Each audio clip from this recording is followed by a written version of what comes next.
Bismillah bihamdih. Assalamualaikum warahmatullahi wabarakatuh. Let me introduce myself. My name is Muhammad Fakih Al-Bukhari. I'm from East Lombok, but now I live in Java because I learn or study at University Nusa Putra.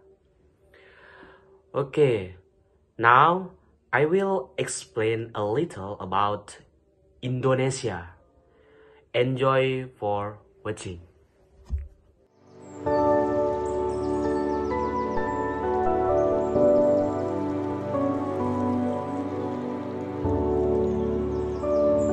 Seperti berlian yang berserak di Katulistiwa, 17.000 pulau terhampar luas di seluruh Indonesia.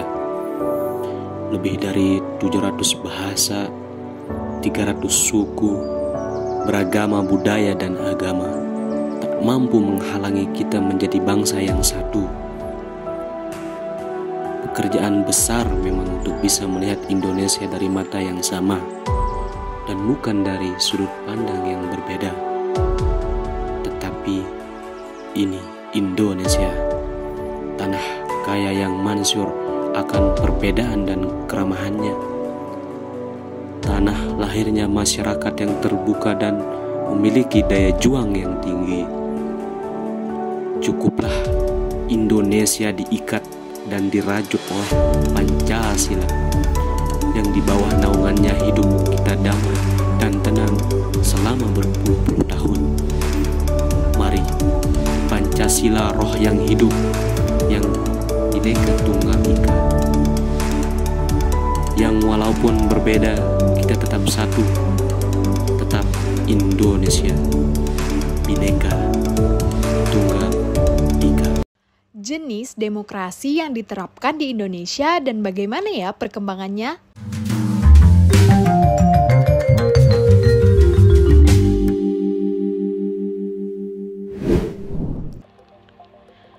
Perkembangan demokrasi di Indonesia. Sahabat Beni, demokrasi yang dipraktikkan di Indonesia dari masa ke masa memiliki dinamika masing-masing, sehingga perkembangan demokrasi dapat dikelompokkan dalam beberapa fase sebagai berikut. Masa demokrasi parlementer. Pada awal kemerdekaan, Indonesia menganut sistem demokrasi parlementer dengan sistem multipartai yang kuat. Diberlakukannya Undang-Undang Dasar Republik Indonesia Serikat tahun 1949 mengakibatkan Indonesia dibagi menjadi beberapa negara bagian. Selain itu, pemerintahan dijalankan oleh Perdana Menteri, sedangkan Presiden hanya berkedudukan sebagai lambang pemerintahan. Berikut beberapa ciri-ciri demokrasi parlementer. Kekuasaan legislatif di atas eksekutif. Artinya, menteri atau kabinet bertanggung jawab kepada Dewan Perwakilan Rakyat. DPR dapat menjatuhkan kabinet. Presiden hanya sebagai lambang dan kepala negara. Pemerintahan bertanggung jawab kepada kabinet. Kabinet dipimpin oleh Perdana Menteri. Ada banyak partai yang berkembang. Pengambilan keputusan dengan berdasarkan suara mayoritas. Sistem demokrasi parlementer ini menimbulkan berbagai permasalahan yang kompleks, mulai dari ketegangan antar partai yang mementingkan golongan partainya sendiri, kabinet yang gonta-ganti, hingga proses pembangunan terhambat. Oleh karena kondisi yang mengkhawatirkan ini, Presiden Soekarno mengeluarkan Dekrit Presiden pada 5 Juli 1959. Dengan dikeluarkannya dekrit ini, demokrasi parlementer pun berakhir. Demokrasi terpimpin atau Orde Lama. Adapun beberapa ciri-ciri dari demokrasi terpimpin adalah sebagai berikut. Adanya lembaga perwakilan rakyat, kedudukan presiden sebagai kepala pemerintah dan kepala negara, kekuasaan presiden tidak terbatas, dibentuk poros nasionalis komunis atau Nasakom, penyederhanaan partai, peran serta ABRI dalam politik, kebebasan pers dilarang, politik yang berkiblat ke negara-negara komunis. Sistem demokrasi terpimpin menempatkan presiden menjadi pemegang inti kekuasaan. Beberapa penyimpangan yang terjadi pada masa ini diantaranya pengangkatan presiden seumur hidup melalui TAP MPRS nomor 3 MPRS 1963. Penyimpangan politik luar negeri, yaitu jalinan kerjasama yang dilakukan oleh Indonesia hanya kepada negara-negara yang berasas sosialis komunis. Sebaliknya, justru berkonfrontasi dengan hampir seluruh negara barat. Pembubaran Partai Masyumi dan Partai Nasionalis Indonesia yang selaras dengan nilai-nilai Pancasila, namun membiarkan Partai Komunis Indonesia yang tidak sesuai dengan nilai-nilai dasar negara. Tentu saja, penyimpangan ini mengancam stabilitas negara. Peristiwa 30 SPKI yang mengakibatkan gugurnya para perwira tinggi Angkatan Darat menimbulkan berbagai reaksi dari berbagai kalangan masyarakat. Masyarakat mengeluarkan 3 tuntutan yang disebut sebagai Tritura yang menuntut pembubaran PKI, pembersihan unsur PKI dalam kabinet, menurunkan harga, dan memperbaiki ekonomi. Tuntutan rakyat akhirnya berbuah hasil. Presiden mengeluarkan surat perintah 11 Maret atau dikenal dengan Super Semar. Tidak lama kemudian, pemerintahan dialihkan kepada Presiden Soeharto yang dikenal sebagai fase Orde Baru. Demokrasi Pancasila Orde Baru tahun 1966 hingga 1998. Beberapa ciri-ciri demokrasi pada periode ini sebagai berikut. Rotasi kekuasaan eksekutif hampir tidak pernah terjadi. Rekrutmen politik bersifat tertutup. Pemilihan umum yang semangatnya jauh dari nilai demokrasi, pelaksanaan hak dasar warga negara dipertanyakan karena pemerintahan yang represif. Pada masa ini, pemerintahan dijalankan secara otoriter, dengan pembatasan kebebasan berpendapat, pengontrolan penuh terhadap partai, dan pemilihan yang terkendali. Kekuasaan yang menumpuk di tangan presiden menimbulkan korupsi, kolusi, nepotisme. Akhirnya, pada tahun 1998 terjadi aksi massa yang menuntut Presiden Soeharto untuk mundur dan mengadakan reformasi di berbagai bidang. Aksi ini membuahkan hasil, Presiden Soeharto menyerahkan jabatannya kepada Insinyur Baharudin Yusuf Habibie. Demokrasi Pancasila era reformasi 1998 hingga sekarang. Pada era ini, Pancasila dan Undang-Undang Dasar Negara Republik Indonesia tahun 1945 diterapkan dengan disempurnakan pelaksanaannya serta memperbaiki peraturan-peraturan yang tidak demokratis. Peran lembaga-lembaga juga dimaksimalkan fungsi, wewenang, dan tanggung jawabnya. Pada era ini muncullah dikotomi antara lembaga-lembaga yang bersifat eksekutif, legislatif, dan yudikatif.